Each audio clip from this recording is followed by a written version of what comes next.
To turn my screen on.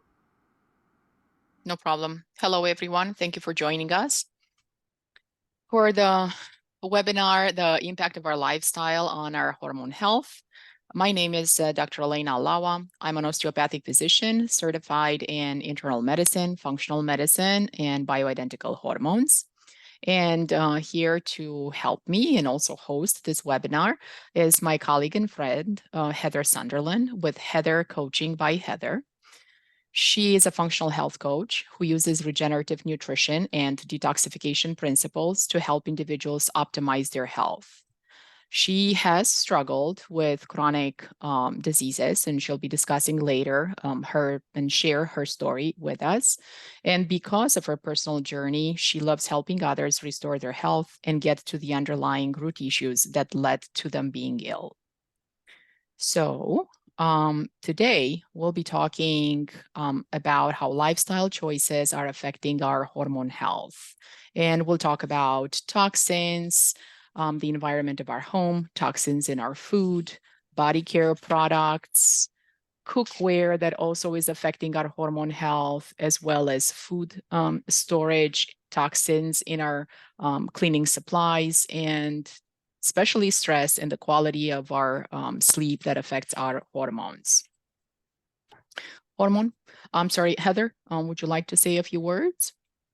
Sure. I'm excited to be here with you. And this is such a topic that I'm so passionate about, just how our lifestyle affects not just our hormones, but our overall health in general. And I think the good news is there's so much that we can do, but hopefully the information won't overwhelm our listeners. Hopefully you'll walk away with one thing, maybe two things that you're willing to do to just cause a shift in your health. One simple change, that would be my challenge to people who are watching, to jot down something that they're inspired to shift. Yep, absolutely. So toxins are quite prevalent in our life. There are about 82,000 chemicals on the market. 95% of these have not been tested and are not regulated by FDA. And we do not know how they interact with each other or how they affect our health. About 127 of these chemicals we are exposed to daily. There are about an average of 200 chemicals in our body right now. We're just not aware that they're there, and we're not aware of how they are affecting our health. But all of this exposure to toxins, regardless of their levels in our body, will lead to hormone imbalances. And that translates in simple terms in the symptoms that you experience: inflammation, joint pain, aches and pains, weight gain, poor sleep, brain fog, inability to concentrate, inability to remember things. All of those are affecting us to some degree. Some of us have gotten used to those symptoms, so we don't think that it's anything out of the ordinary, but specific tests can identify what is present, and certain specific natural treatments could eradicate, eliminate all of these. We'll talk about detoxification principles and how we can start with the liver, eventually eliminating through the colon all or a great majority of these chemicals so we can restore that hormone balance. And why is that important is because these toxins are clogging up our hormone receptors. Testosterone receptor, for example, is one that is less talked about. Why? Because men are not likely to admit to the fact that there is some imbalance. They, I'm trying to say that their ego is preventing them from admitting their feelings, but it has been noted that fertility has drastically dropped. And this is affecting our future generations because toxins are clogging up receptors, not just testosterone in general, and preventing our hormones from exercising their normal effects on our tissues. You want to talk about our home toxins, Heather? Tell us about mold and things that we can maybe find in our cleaning supplies that are impacting our lifestyle. Sure. I think the one thing that I found that was missed on my own health journey was the environment. We spend so much time in our homes today. And after COVID, people were spending so much time in their homes. But doctors aren't trained typically in environmental health, and mold is often something that can be missed in a home as a toxin that will really negatively impact hormone health, negatively impact gut health, and cause a whole host of problems. But the thing with mold is 70% of the time you never see it, you never smell it. It's hiding behind a wall due to a previous water leak or an unknown leak. So if people are having chronic problems, or if I have clients who have numerous health issues or long lists of symptoms, we always check the environment first for mold, usually through an ERMI dust cloth test, but that's probably too much information. But the thing to know is that 25% of the population genetically cannot detox mold. So those are the people who, if they're living in it, you could have a husband who's fine and the wife is really, really sick and has a lot of issues like brain fog and weight gain and poor sleep and all the things that can be hormone imbalance, but can also be specifically related to mold toxicity. So evaluating the home is really important if you're struggling with lots of chronic issues. What was the next thing you wanted me to mention? Chemicals. One thing to address about the mold is the fact that no matter how much you're trying to address the treatment, if you're not taking out the foundation, that exposure, the element in your household, your treatment is not going to be successful. Maybe you're going to get 50% improvement, but you're going to continue to be exposed to mold in your home, which increases the antigen level. You will become an allergy, and that could be reflected in eczema, a psoriatic type of patches, any kind of atopical dermatitis, because everything that's happening in your gut is going to be reflected outward on your skin. So it doesn't have to be as much as brain fog, though it could be, but it could also be skin reactions related to mold exposure. So yeah, Heather's right. First, we have to look at the environment and also figure out maybe the person has moved and has lived in a house that had mold in the basement 5-10 years ago. But if you ask them, are you exposed now to mold? They're going to say no. If you don't dig deeper, you're not going to find those hidden aspects in their previous life that has already promoted that level of mold within their body. And not just mold, but all the toxins we're going to talk about, they're all things that negatively impact the gut, damage the gut, cause inflammation, disrupt hormones. So everything we can do to decrease that toxic burden that we're bringing, into our body, and then open up those elimination pathways. God designed our body to detox, beautifully, but we're being exposed to so much without us even being aware of it, in our air, in our water. Even when people are making good choices, we're unknowingly being exposed because of the air and the water, even if we're eating all organic. And so it's really important when you're working with people, you're trying to help them, but you're trying to address the root cause of why are their hormones out of balance. And that takes time, to find the root, and then to address it takes time. And then to bring the body back into balance when we're being exposed to all this is also a process and takes some time, and it looks different for each person. Absolutely. And we'll talk about the gut, but with conventional medicine, we treat a lot of infections with antibiotics. Significant use and repetitive use of antibiotics is going to eliminate the gut microbiome, those key species that are so important for keeping your immune system actively and acting at a normal level, not in overdrive, not suppressed. But what I'm driving at is the fact that these antibiotics and repeated use of antibiotics are going to eliminate the good flora in the gut. So it's going to create that imbalance in gut microbiome, allowing for mold, for Candida species, which are normal commensal fungi that are present in our gut, to kind of take over because they're opportunistic. Whatever they see an empty space, they kind of occupy it. And the thing with it is that they build a film to surround and protect itself so it can thrive in that moist environment in the gut. So if we're not appropriately testing, then we're missing a factor, a root cause for hormone imbalance. And, can I add, like, to antibiotics, that a Please. lot of people don't talk about glyphosate, but glyphosate's the Mhm. chemical in Roundup. And we have lots of other chemicals that are sprayed on our farming, but glyphosate was introduced in the 1970s, and it acts as an antibiotic on the gut, destroying the microbiome as well, and also destroying the soil of the plants, that our food is grown in, and so that our food doesn't have that nutrient density. So today, whether we're buying organic or not, there is glyphosate in the air and the water that we breathe. And so that is damaging people's guts just very silently and quietly. And foods like Cheerios, which we feed our toddlers, has the highest parts per billion of glyphosate. And it's an area that the knowledge is starting to grow. There's not a lot of labeling. There's some labeling that's starting to say, like, glyphosate free.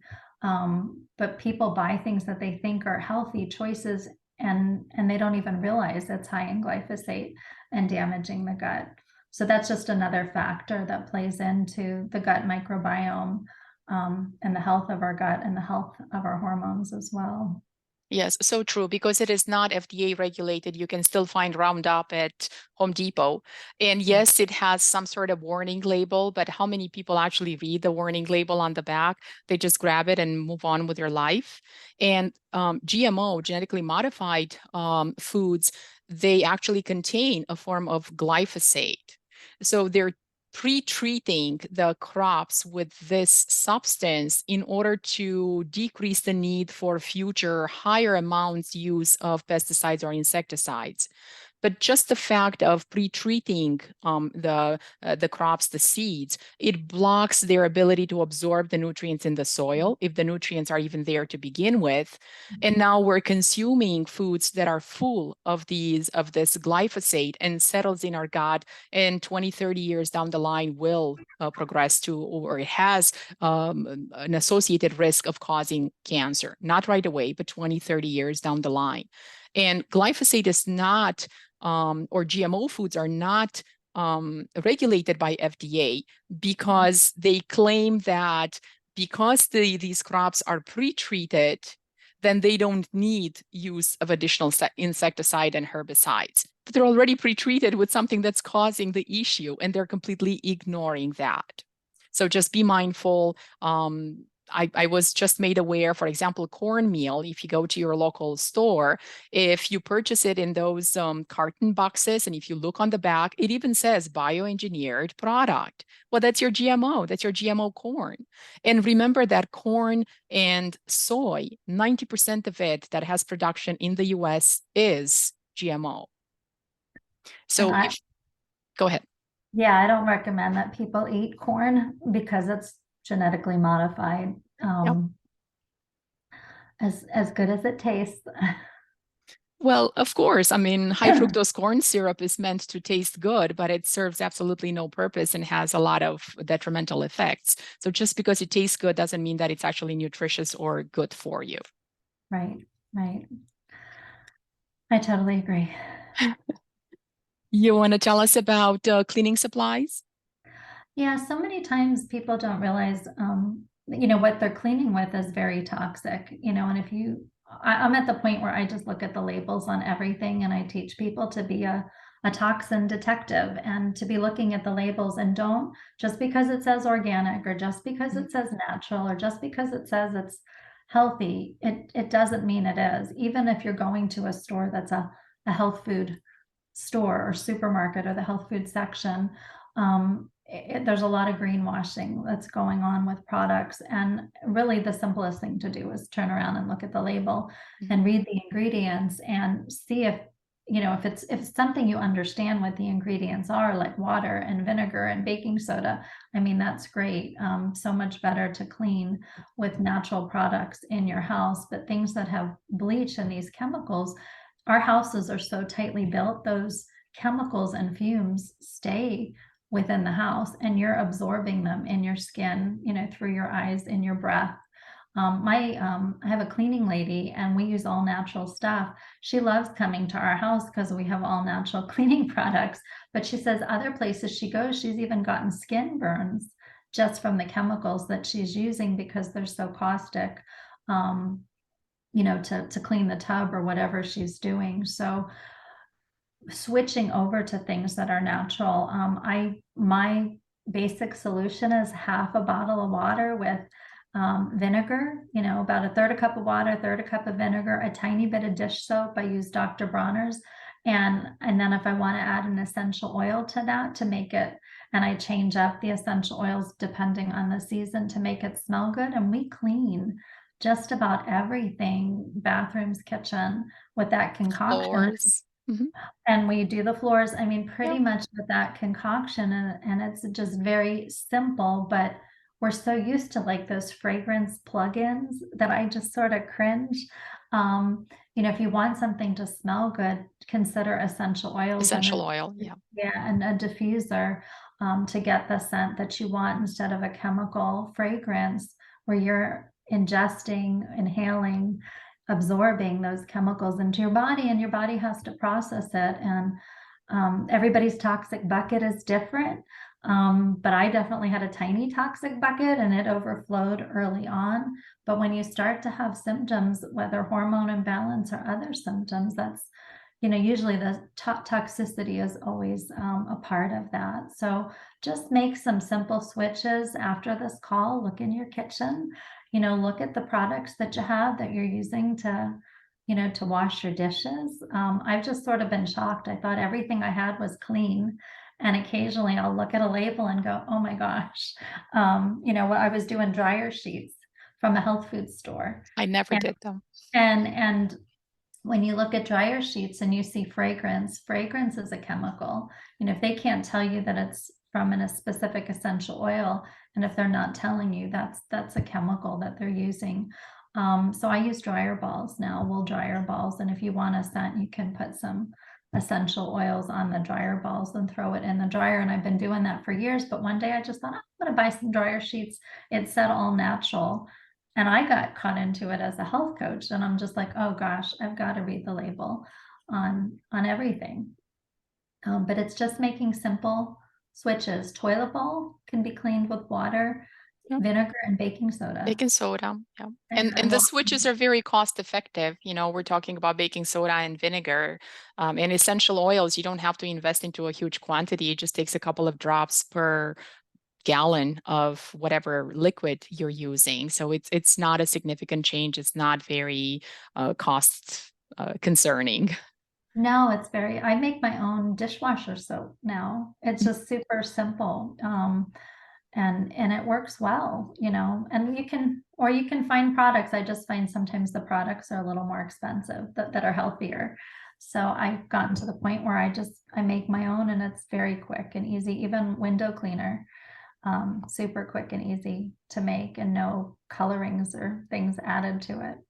Yep. And talking about colorings, I found plant-based food coloring that is just natural and organic and has no additives and no chemicals that you can pronounce, like PB80 and some other, I don't know what names they have. For cleaning supplies, I use 7th generation products, and they're plant-based. Also think about toothpaste that contains fluoride. Anything with fluoride will will clog up those thyroid receptors, and it can lead to goiters because it does not allow the thyroid hormone to be properly utilized by the body. I know that most of us are used to go to the dentist, and towards the end of the session, they recommend gargling with fluoride. For whatever the reason, it tends to strengthen the teeth. I'm not aware of the mechanism by which it strengthens the teeth and for how long from just a simple gargle, but it does more damage in terms of thyroid function than provides any benefit towards the teeth. So something, to keep in mind. When it comes to since we were talking about cleaning supplies, let's talk about personal hygiene products, shampoos and conditioners. And I already spoke about toothpaste, fragrances, cologne for men. All of these things are endocrine disrupting chemicals. Why? Because they do what I just said, clog those hormone receptors.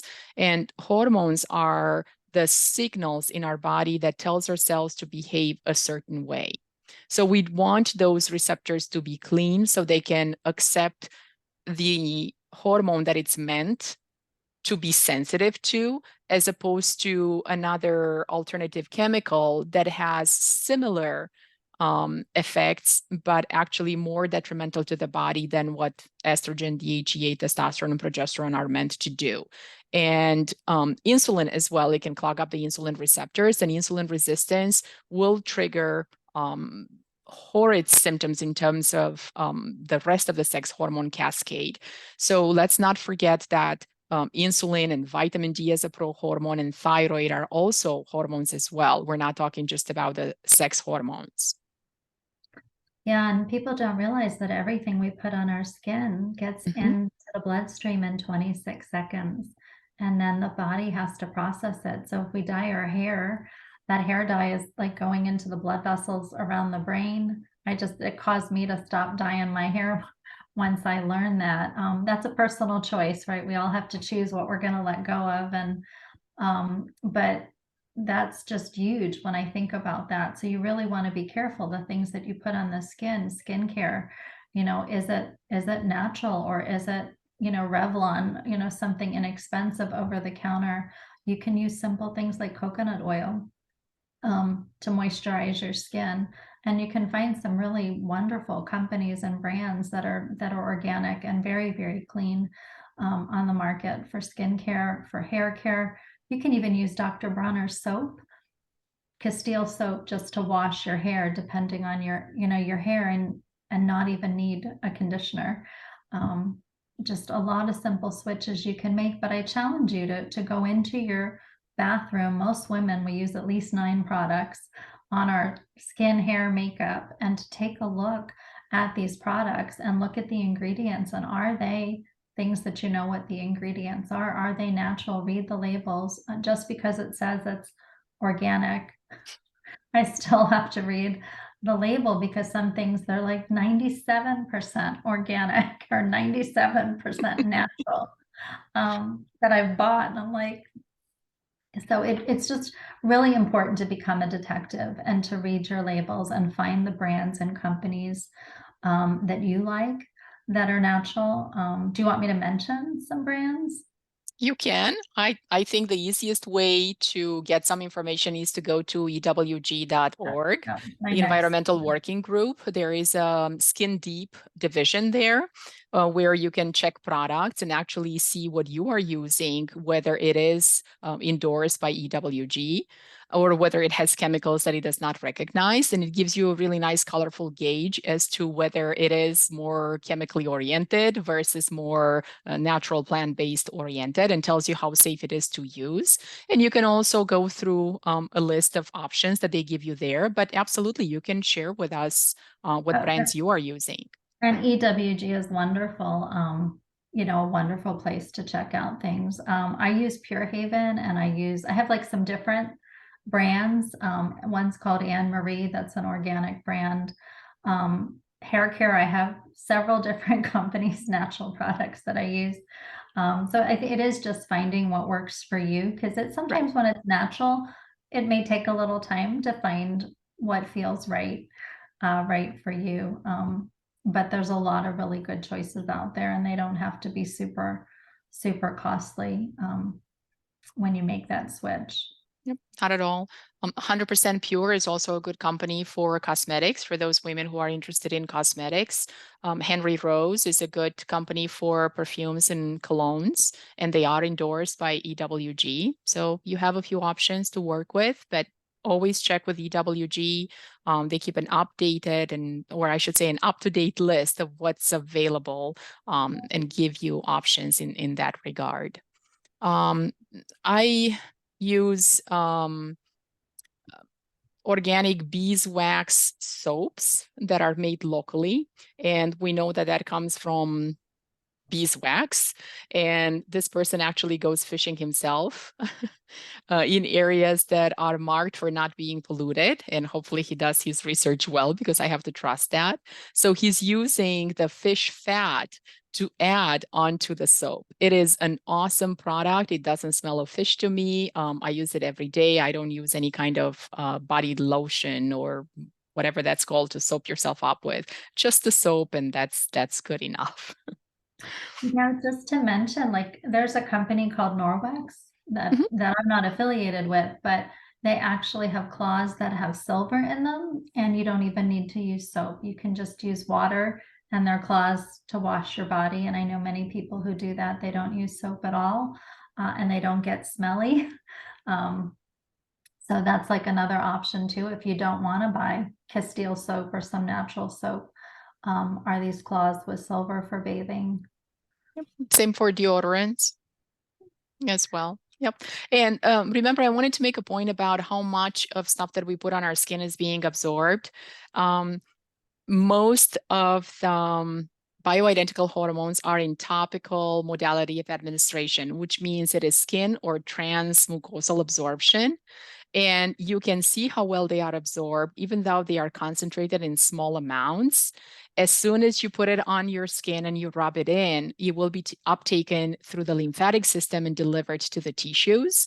And you can see a couple hours later a correlation if you do a saliva sample. So you know that what you have taken through the skin has definitely reached the tissues. So we're not just giving you a story about using a certain soap or deodorant or shampoo or body wash. This actually does get absorbed through the skin, and it does affect the health of your hormones. So let's talk about, in regards to EWG, in terms of food, they have a Dirty Dozen and Clean 15 list that we should mention it. And they update it all the time. And I think it's different every season or at least every year. So check with EWG. There are some things that could be eaten in non-organic form, but they're not contaminated. And number one is strawberries that are usually high in chemicals. And even if you buy it from a farm, you have to ask whether they are pre-treated with insecticides or not. I usually get my strawberries from the Amish because I know that they're not treated with absolutely anything. Yes, they're more expensive, but it's worthwhile. Yeah, people don't realize organic doesn't always mean no chemicals, because certain foods, even apples that are organic, can be sprayed up until the first 14 weeks of growing. So organic means less chemicals, not Exactly. no chemicals. And I never realized that, but the EWG list is one that I give out to clients all the time, and it does change every year. And those are the ones you really, the highest pesticide count, the Dirty Dozen, that you really want to buy organic. Things with a hard skin like melon, watermelon, have a lower pesticide count, even if they're non-organic. But I mean, if you have the budget to buy it organic, I mean, that's wonderful. But that Dirty Dozen list of your cherries, your blueberries, your apples, usually your kale, your spinach, your peaches, and grapes, those are on the Dirty Dozen list. Yep. Those are ones you really want to buy organic. If you're able, celery, anything that, to me, that's a high water count, like celery, your lettuces, you don't want them being sprayed with pesticide and then absorbing that all into the lettuce. Yep. Bananas are safe to have even in non-organic form, right? Say that again? Bananas. Yeah, anything with a skin, oranges, grapefruit, melon, watermelon, and even like broccoli and cauliflower is not a Dirty Dozen product, so it's a lower pesticide count, even though it doesn't have a hard skin. Right. And also natural products. It doesn't mean that they're not sprayed with pesticides. Yes, they're growing naturally on the field with water and sun, but they could still be pre-treated or sprayed with insecticides and herbicides. And it's not a bad idea, even if you buy organic, like wash your produce as a way to cut Yes. down on residue of pesticides and other things on our produce, to just put it in a bath of water for 20 minutes with 2 tablespoons of apple cider vinegar, 2 tablespoons of baking soda, and swish it around and let it soak and rinse it off, and then pat it dry and put it in your fridge. And then you're going to be cutting down on some of the pesticide count on food that may have been sprayed and you didn't know it was sprayed.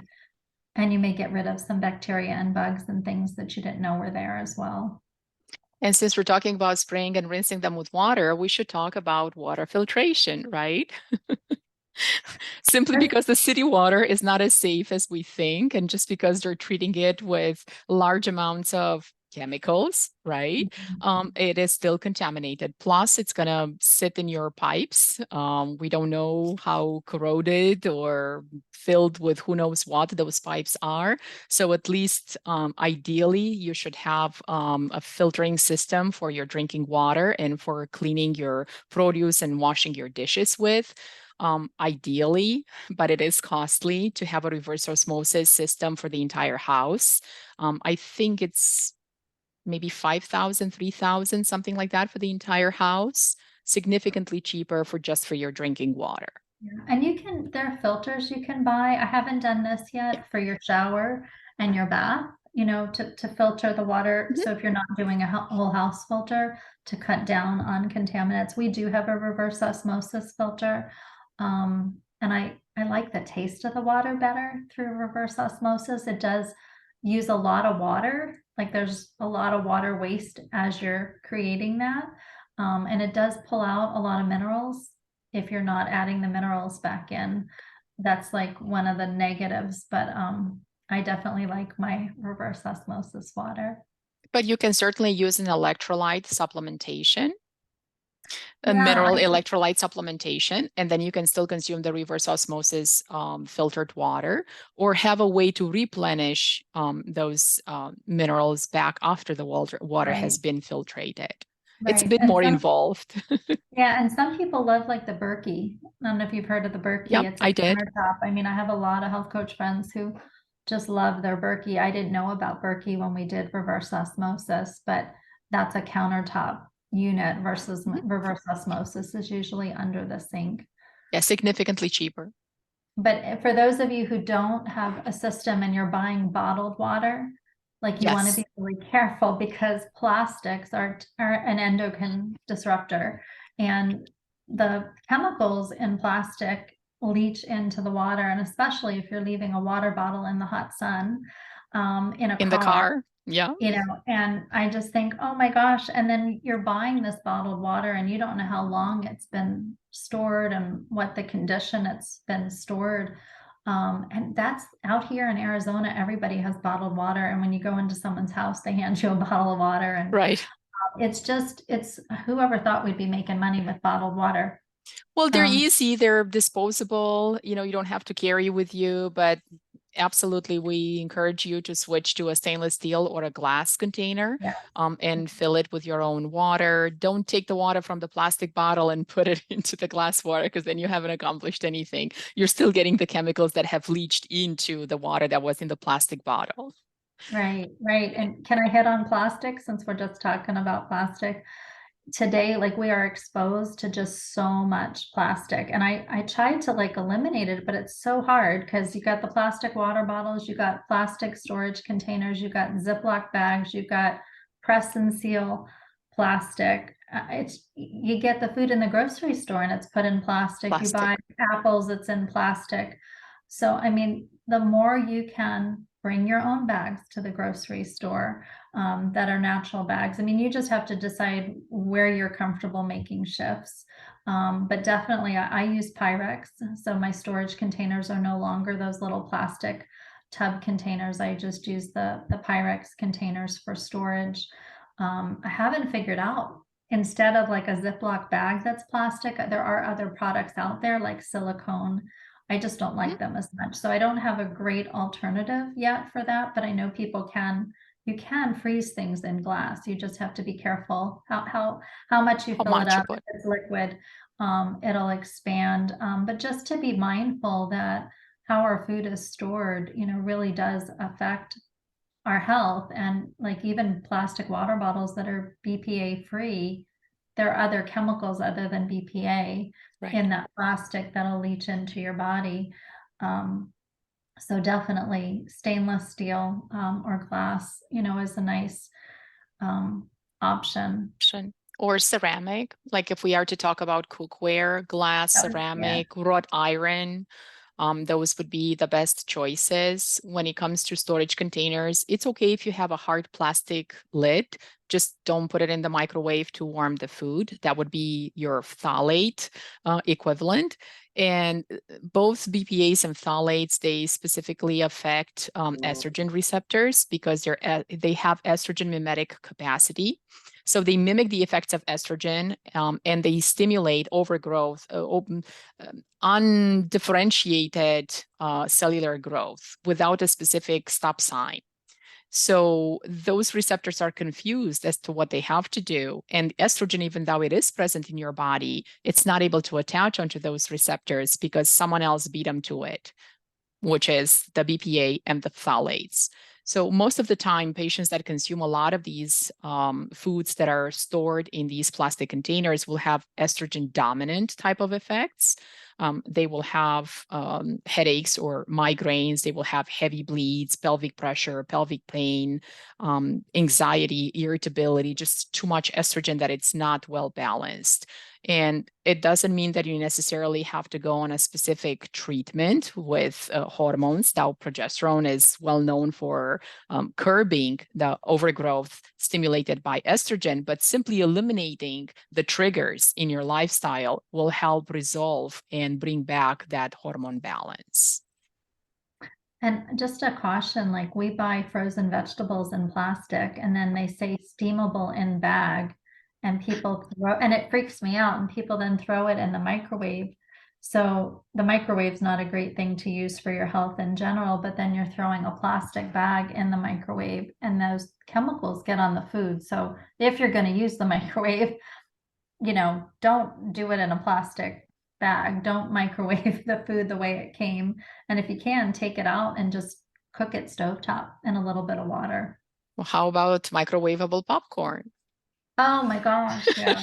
Yeah. So awful. And I never knew it was so awful till like this year. The chemicals that are put in that bag to coat that bag are horrible for you. So go ahead and pop your popcorn on the stovetop or use an air popper. But yeah, don't use But use avocado oil or olive oil, not the pro-inflammatory oils. Yes, of course. Let's see what else we haven't talked about. Sleep, absolutely. Stress. Yeah, sleep. Today we're exposed to so much blue light that can really affect our sleep and throw off our circadian rhythm because it impairs our body's ability to produce melatonin. So having just a good sleep pattern is also going to help your hormones and your overall health. So having a pattern of, if you're watching TV late at night, you might want to buy some blue light blocking glasses. Now all my readers have the blue light blocking in them, and I get them on Amazon like really cheap. I used to have the glasses that were like orange and really ugly and they looked really funny. Yes, that's You mean these? Yeah. Oh, mine were worse. Mine were not as I use them all the time. I really don't care if I look bad because they're helping me. No, and mine were much uglier. I mean, those are just orange, but yeah, these are mine, now, but I have ones for reading and I have ones for the TV in the evening.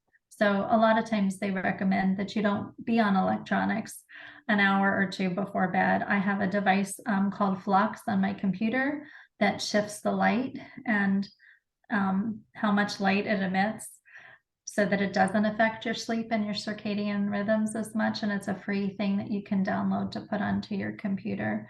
And having a routine, just our bodies having that pattern for sleep is so important. And then in the morning, waking up, and if there's sunlight, getting outside and letting your eyes get that sunlight helps with melatonin production, and getting access to sun is really helpful for having better sleep, and not having your phone in the bedroom.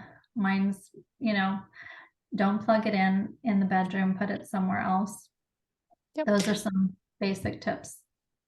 That's because the blue light blocks the pineal gland from releasing appropriate amounts of melatonin. So you're not able to fall asleep. You have got your second wind, so to speak. So now you're awake till 2 a.m. and that's impacting the way that your hormones are pulsatingly secreted and affect your body. And all our hormones, our entire system works on a circadian rhythm, especially the suprachiasmatic nucleus that regulates that circadian rhythm, and also cortisol release. So if you're not going to sleep by 10:30, 11 o'clock at night, your cortisol is going to be affected overnight. Cortisol is going to be affected in the morning. You're going to have the daytime fatigue, getting your second wind in the evening, staying up a lot later, again, disturbing that circadian rhythm and causing significant stress on the adrenals, which pushes out more cortisol secretion and creates that inflammatory cascade.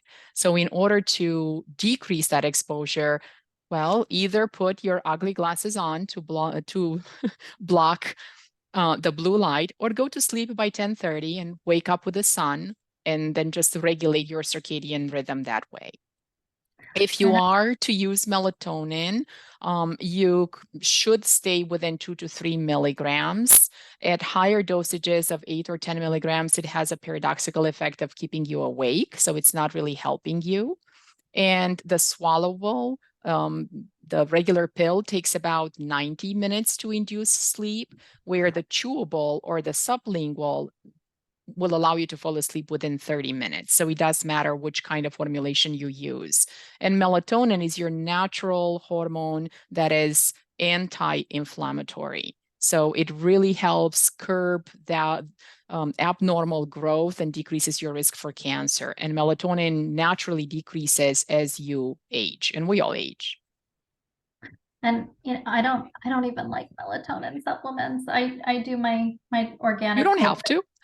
No, but I mean, if you're taking it, your body won't produce it. So I use the organic cold pressed cherry juice, which has natural melatonin in it, and helps support natural melatonin production, so that your body, you do get that sleep without having to take something. It's just a different way. It's a different way of doing it. It stimulates that natural production. Absolutely. And it actually has melatonin in it naturally, the cherries, and it stimulates, it does both. And that has really changed my sleep. My sleep was terrible for years. And now I have deep sleep and I dream, which is totally new. And if I don't take the cherry juice, I don't have deep sleep and I don't dream if I get away from just forgetting to take it. But that's what I tend to use, and it works really, really well. Yes, and it does, because it restores that negative feedback balance. If you give something exogenously, then your body interprets as if it's produced by your body. So it stops the signal to induce that production. So if you become dependent or use exogenous melatonin all the time, you're not going to have your natural production. But temporary uses, some people may have to. Yeah, or like when people travel. Yes, yep, jet lagged and things like that. Absolutely. All right, I think we should share our stories. It's getting close to the end of the session, and I want to leave enough time for people to ask questions. My story started with my third postpartum. Nobody told me that at age of 40, I would have such hormonal fluctuations, and I started having freezing frontal headaches with loss, with visual loss. I couldn't see in front of me. I had to hold on to something, and that would take hours. And I would have panic attacks, waking up in the middle of the night, not being able to fall asleep, something I've never had. I've never had headaches or migraines or panic attacks anytime in my life. So I did go to a neurologist. I had an MRI. I had a neuro exam. Everything was normal. So should I be happy, right? Everything's normal. But you go home and you still feel miserable. So something must be going on. And that's what pushed me towards this path of figuring out for myself what's going on. There's got to be something in regards to those hormones. It can't just be that I felt great during my pregnancy and I crashed after delivery. And yes, with any new baby, it is very stressful. You don't sleep. Thankfully, you have a husband who can help out, but it's still a lot of stress on your body, physically as well as mentally. So that's how I went into bioidentical hormones, and I started treating myself and improved and resolved those symptoms. So that's what brought me here. How about you, Heather? Well, my story is a little different than yours. Hormones are a part of it. I got in December of 2020, I was really sick and tired of being sick and tired. I had actually been really ill since the time I was 30. Part of that was infertility. I was not, I had one child, was not able to conceive another. Looking back now, I understand why, but at the time I didn't. But I was sick from the ages of 30 to 57. I'll be 58 next month. It turned out I had undiagnosed Lyme disease. I had been exposed to mold. I had a list of like 20 ailments, and just terrible brain fog, terrible pain, neuropathy, trouble walking. I was totally disabled from 35 to 56. Walkers, wheelchairs. So hormones were a part of it. My hormones were totally out of whack. My adrenals were shot. So I had terrible fatigue. In December of 2020, I was diagnosed with SIBO, a digestive disorder, Graves' disease. My Lyme reactivated, and I was a health coach. And I'm like, what's going on? I'm eating organic. I'm eating healthy. What was the underlying root? And a friend reached out, and it turned out I was toxic, and I didn't know I had been exposed to mold my entire life. My childhood bedroom had mold. My home in Pennsylvania, we had a leak. We addressed it, but I didn't realize we didn't address it properly. My home in the desert in Arizona, turned out it had black mold, and it was a new build, and I genetically couldn't detox. So a lot of things, a lot of different things going on. And I tried the traditional approach to detoxing, and I didn't get better. And I found this regenerative approach to detoxing. And within 3 days of on the protocol, my digestive issues were getting better. I had been down to about 10 foods that I could eat. A terrible brain fog. By 3 months, the brain fog had cleared. And I started working again as a health coach after 20 some years of not working. And by 6 months on the protocol, my walking and standing were improving. It's now 26 months later. Every ailment I had is no more. I had a list of like I said, 20 something ailments. My ability to walk and stand is fine. I'm hiking and playing pickleball. My hormones have rebalanced. Just crazy. I had no idea, what was possible. And as a health coach, that's why I'm health coaching people. I want to help them get to the underlying root. I want to help them nourish their body, gently detoxify their body, heal their gut. And I share with them the protocol, that helped me to get where I am. Is it okay to share? Please, that was what I was going to say next. Can you please share with us the protocols that you are using? So what I'm using, like I said, I did a lot of doctors, spent a lot of money, and didn't find answers until I found this regenerative nutrition protocol, which is 100% food. It's organic. And it's grown in regenerative soil, which means it's grown in nutrient dense soil. When you buy something organic at the store, you don't know the soil it's grown in. About 1% of the farms in the US are considered regenerative farms, and you can actually Google regenerative organic farms near you. And then if the soil's nutrient dense, your food's going to have more nutrition. So this is my protocol. I started my day with vegan amino acids that are plant-based. Our body requires these 8 essential amino acids. We have to get them from food. And these get right into the lymphatic system, and then they go to the muscles. So it takes the stress off the kidneys, stress off digestion, gives your body a rest. Because when you eat chicken, meat, or fish, it's 20 to 30% bioavailable, and your body has to do all that work to break it down and to digest it. This is 99% bioavailable, and it's actually in the PDR, the physician's desk reference. It was actually designed for cancer patients to put muscle on them, and great for collagen production as we're getting older. And then the next part of my day is I have my organic shake. And this is like getting 6 superfood salads in a shake. These are nutrients that have been wind dehydrated on a farm, picked at the peak of ripeness.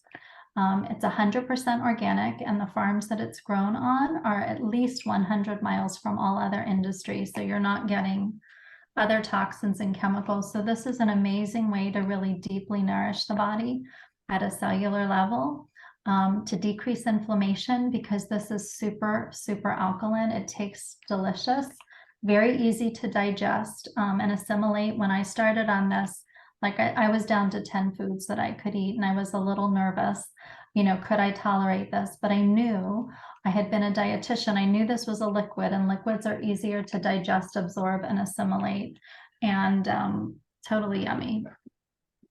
The next part of the protocol that I did, and this is not the packaging today, and all that packaging is hemp and bamboo so that no chemicals are leaching in to the products that you're eating, which is sort of one of a kind. But this is called Biomedic, and it's the only product on the market that's been proven to remove glyphosate, that chemical we said was in Roundup, from the body and from the gut. And so this is a prebiotic and a probiotic. It's a lactospore, which replenishes the base bacteria in the gut. And this part I just feel is totally amazing, because people aren't removing glyphosate from their body. And this, I think, is a huge part of why my gut got better so quickly as part of the whole protocol. So I do that twice a day when I got started to flood my body with nourishment. And then in the evening, I would do the organic cherry juice. And this is a wonderful, also anti-inflammatory. It helps to get the kidneys filtering toxic acidic waste through the kidneys. And it also supports collagen production. And as we talked about before, it helps support our melatonin and increase our natural melatonin. So it helps with deeper, more refreshed sleep. I have people who they take this and they're tired right after taking it. That was not me. It took a few months for my sleep rhythms to improve. And then if people want, part of the protocol of what I needed to do, and most of us do have parasites in our body, was this Super Cleanse R works to do a deeper dive to cleanse the body from bad bugs in the gut and to flush out parasites. And this is done for a 10-day period within the protocol. And pretty much I've been doing that for 26 months, not twice a day for 26 months. But in the beginning, I did it twice a day for the first few months, and I saw dramatic changes in my health. And as a health coach, it just makes so much more sense now that I'm nourishing the body the way food at the store isn't able to nourish me because of the soil health being so poor, and because my gut was really struggling, the fact that a shake was a liquid. And we're decreasing inflammation just very, very quickly with all these products, getting the body alkaline. And this all helps hormone health. Because Absolutely. we're improving the gut, we're supplying the nutrients the body needs, we're helping the body to very gently detox because of the ingredients that are in the shake. And once you start to detox, there's less inflammation in the body, and hormones and everything start to work better. So it's been very profound in my own health, but it's been very profound in the hundreds of clients that I've used the protocol with. And I'm working with a lot of clients who are very, very sick like I was. So it's been very, very rewarding. And you too could benefit from these products. I'll be sharing my screen to show you. These are provided by Purium, and I will include this in an email to all attendees. I think I can do this. There you go. So by using this discount code, Hormone Health THSC, you can go to ishoppurium.com and you can make your purchase there and apply this coupon for either a $50 off or a 25% off coupon, depending on which one gives you a bigger discount. And what we mean is that Purium requires a minimum amount purchased in order for the coupon to be applied. So you can take your pick, but you can also work with us, either individually, either with Heather or with me, and you would be getting a 20% off discount. Or you could do a package and work with both of us, and you'd be getting a 3-month program with Heather and a 4-month program, just because of how the progression of hormone balance goes. But ultimately, it's a combined 4-month program working together. And like I said, I will be attaching this to your email so you understand what we're talking about and what is it that we can offer and how we can help you, and you can make your choice. Not sure how I can stop sharing. Carol asked, can you touch on aluminum in the products? Yes. Carol, do you want to come off mute? I can send you information on the testing of the products if you'd like, Carol. Well, I know some people say you shouldn't have like aluminum in deodorants, toothpaste. I know there's in pans sometimes. I Oh, just okay. want All to right. know like Got what you. your Yeah, thoughts no, are on that. yes. Okay. I thought you meant in the Purium products. Yes, I agree. No, aluminum is very toxic to the body, and definitely toxic to the brain. So I switched out all my baking products that were aluminum. I had a lot of sheet pans that were aluminum and and I just bought stainless steel instead. So yeah, I do not recommend having aluminum as part of your cookware or as having it in your deodorant because it is not something you want hanging out in your body. Baking powder will also have aluminum, so you have to look for a formulation that is aluminum free because it also clogs up the receptors and creates that hormone imbalance. So eliminating as much aluminum leaching from products containing aluminum would be a good idea. Thank you. It's one of those endocrine disrupting chemicals. Absolutely. We're open to questions if anybody else has questions.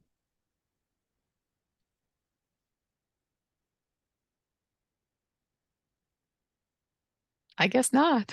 Well, one last. What are your? I know you mentioned those scents that you plug into an outlet. Do you also say no candles?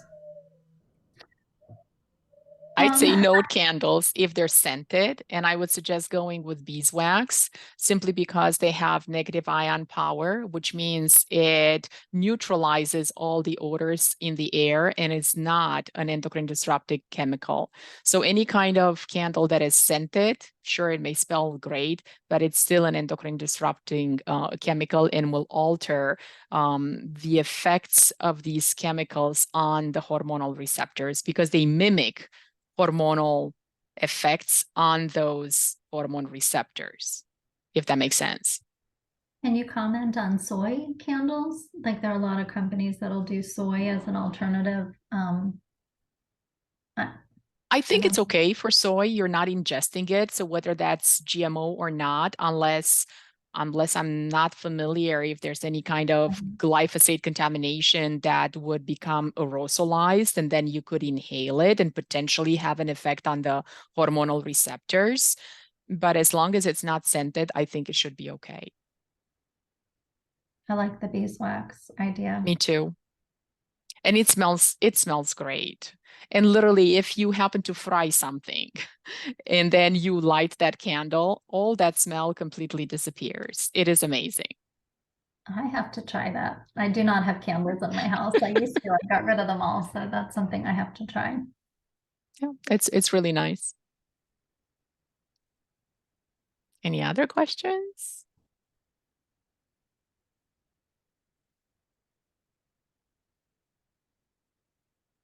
Okay. We have gone about 5 minutes over the time that we said that this would end, so we apologize for keeping you here. You will receive an email with this information, and also we kindly request your feedback. It is anonymous, so feel free to criticize and provide constructive criticism as well. We will listen because we have an idea of potentially making this a monthly free webinar and concentrating on a specific topic at a time so we don't overwhelm you with so much information. So we do take your input seriously. And if you have any suggestions for topics for future webinars, please kindly put them down in writing.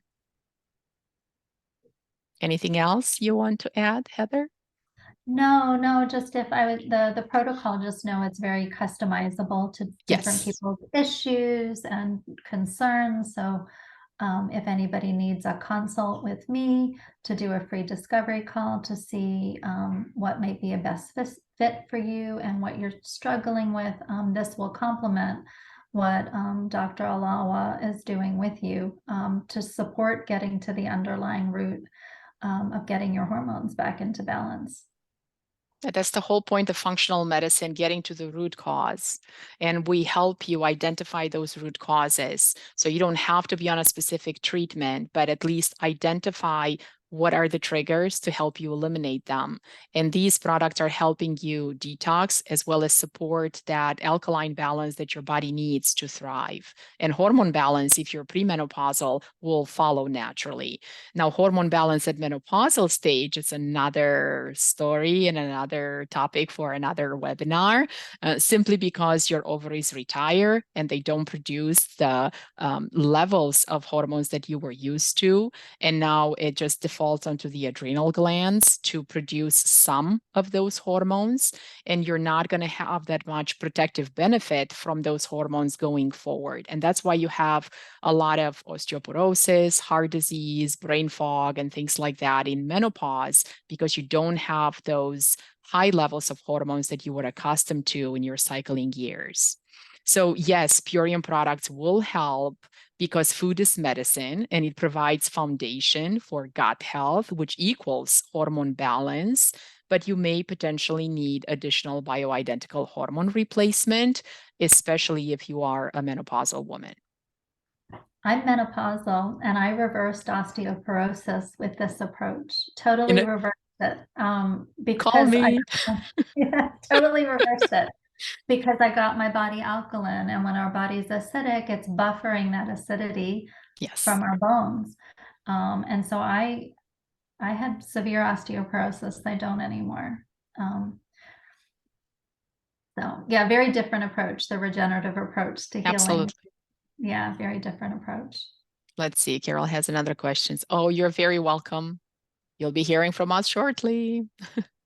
Thank you for attending, everyone. It's been a pleasure. Hope to see you again, and we wish you a good night.